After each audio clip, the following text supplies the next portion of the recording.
Hello పిల్లలు, good morning all of you. ఈరోజు మనం చెట్లు గురించి చెప్పుకుందాం. చెట్లు మనకి ఏ విధంగా ఉపయోగపడతాయి అన్న ఒక చిన్న విషయాన్ని గురించి మీ అందరికీ అర్థమయ్యేలా చెప్తాను, సరేనా? జాగ్రత్తగా వినండి అమ్మా. వృక్షాలు అంటే ఏందో తెలుసా? వృక్షాలు అంటే చెట్లు.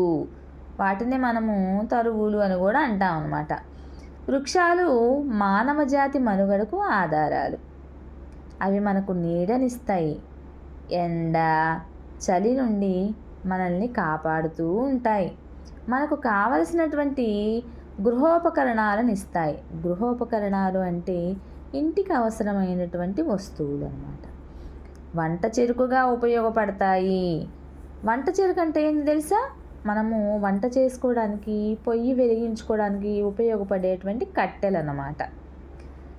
అన్ని రకాలుగా ఉపయోగపడతాయి.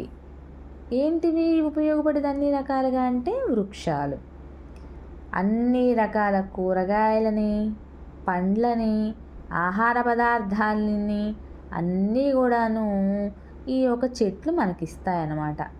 అంతేకాకుండా చదువుకోవడానికి, రాయడానికి కావలసినటువంటి కాగితము, పెన్సిల్ లాంటి వస్తువులను కూడా ఇవన్నీ కూడాను చెట్ల నుండే లభిస్తాయి. ఆరోగ్యానికి సంబంధించినటువంటి అన్ని రకాల మందులు, ఔషధాలు తయారీలో కూడా వివిధ రకాల చెట్లను మనం ఉపయోగిస్తూ ఉంటాము. ఈ చెట్ల నుండి తీసినటువంటి పసరుని వివిధ రకాల మందులలో మనము ఉపయోగిస్తూ ఉంటామన్నమాట. కాబట్టి వృక్షో రక్షతి రక్షితః.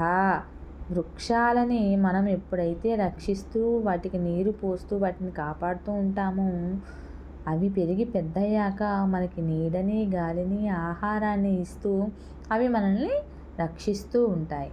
సరేనా పిల్లలు? ఈరోజు ఈ మంచి వాక్యమైనటువంటి వృక్షాల గురించి తెలుసుకున్నాము. రేపటి రోజున మరో మంచి విషయాన్ని గురించి తెలుసుకుందాం. Bye bye.